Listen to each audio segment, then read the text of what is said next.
You don't have to survive a war to carry trauma. You just have to live in a world that has taught you to abandon yourself so you can belong. Then everyday life is enough. Trauma is everywhere. And if you think you've never seen it, it's because it's been normalized, woven into the fabric of life so seamlessly that we don't even question it. We meet people who seem to explode over the smallest things, people who are constantly people-pleasing or over-giving, people who have immense potential but actually are living in the shadows, hiding behind others, undervalued, overlooked, never stepping into their light and being acknowledged for who they are. And let's be honest, is there a single family out there without someone struggling? A loved one maybe battling with addiction or anxiety or depression, a parent whose pain is being passed down in silence, or those people that are sacrificing their own needs to keep the peace or to feel needed and wanted and loved. I often ask my son, "How was your day?" He normally says, "Normal." And I always laugh because what is normal? In all the generations of my family, I don't think anyone has lived normal. And I've yet to meet someone who has. So if you're normal and you come from a normal family, can I come over for Christmas dinner?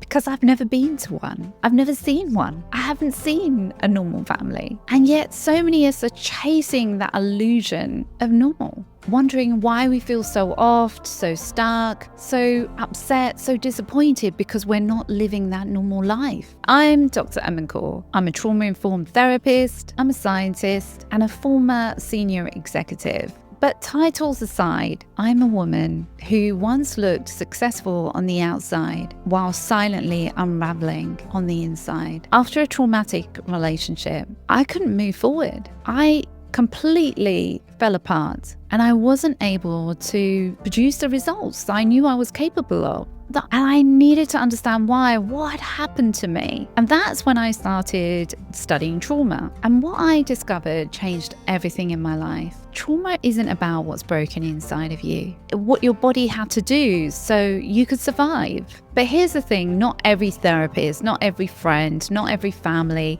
not every coach or mentor and boss understands trauma. So if you've ever gone to the wrong person, you will probably know how damaging it is. Maybe that friend just said, "Get over it, stop talking about it, why don't you just do something different?" Or the boss told you that you're too sensitive or you're not good enough for this job anymore. Or that parent that dismissed your pain completely. That doesn't make you broken. It just means that there's a lot of pain that isn't processed. And maybe you don't know how to process that pain. So let's go back to where trauma was first studied. It was first studied looking at veterans that returned from war. People couldn't understand how these strong, capable people trained for the unimaginable returned like shadows of themselves. They were no longer able to connect with their family, their friends, their loved ones, actually be present and have a sense of presence in their life again. They might have exploded over the smallest things or completely shut down, were having panic attacks or anxiety attacks, as if someone had lit a match inside of their chest, it just taken over. Their bodies were still living this terror, this fear, even though the war was over. And you think that actually, logically, you'd think, well, they should be happy to be back home. They're safe now. These sensations, the images, the fear, it was still very much alive, looping on repeat, and it could catch them anywhere. That's when they first defined PTSD. But the truth is, trauma doesn't require a battlefield because it's not the event itself that defines trauma. It's whether you had the capacity or the ability or the space to process it at that time. And a lot of those people that were in war, they didn't have time to start processing trauma because the body knew we can't right now.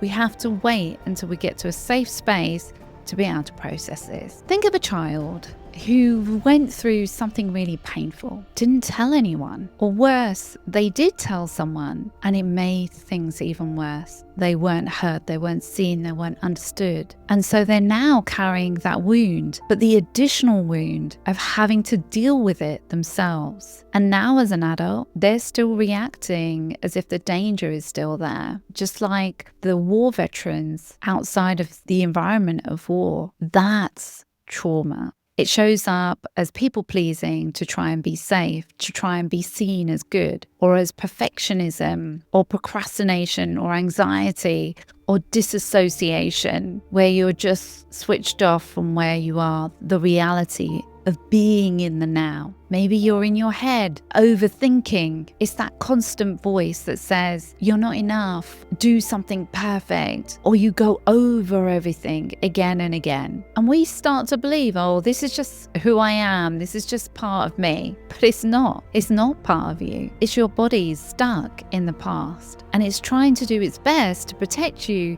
so you can get to a space where you're able to process this. So how do we heal? How do we help people feel safe in their bodies so that they can process this? It starts with real compassion, not the kind that says, let's fix you, there's something wrong, because there isn't. It's the kind that says, I see you, it's safe, I understand you, and I understand why you feel this way. It makes complete sense. Healing happens when someone's there and listens and understands without judgment. When you're allowed your body to feel safe, to experience what once was unsafe. And it's an experiential, it's not a thinking thing, because your body experienced it and now it needs to process that experience. When you learn to say, this is what happened to me, and you leave the shame, there's no shame, it's just an experience. It's an experience that needs to be processed. And your reactions are not flaws, it's not a weakness. Your feelings are not weaknesses, or those sensations are not weaknesses. It's pain waiting for permission to be released. Think of it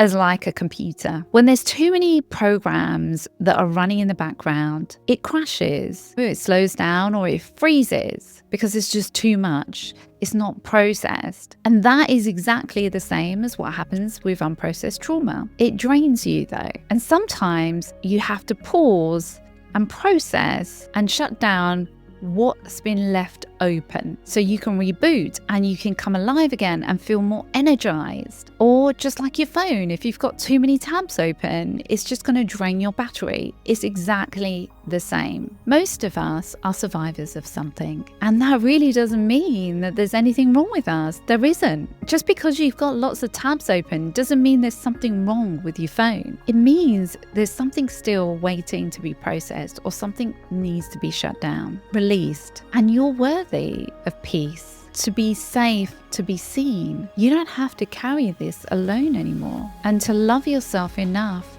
to be present, to live in the present, and give yourself the time to let go of what no longer serves you. If you feel stuck, overwhelmed, or like you were meant for so much more, but you can't seem to access it, there's nothing wrong with you. There's just potentially some trauma that needs to be processed. Just like the computer is stuck, you just need the right space to process what you've been carrying for too long, because you don't need it anymore. You need to free up that space. And when you do, you'll rediscover this energy, your voice. You'll start to believe and trust in yourself again. You'll feel alive, and you'll allow yourself to lead your life from your body, from your soul, from your truth. And if you're ready to release what's holding you back, I'd love to help you. I'd love to be able to support you on that journey. You can book in a free one-to-one session with me. I don't know how long I'm going to be doing these. We can discover what you need to be able to move forward. You're not broken. You're becoming. Remember, you're here to live a life beyond what you can dream. You've just got to come back home to you. Sending you so much love. Till next time.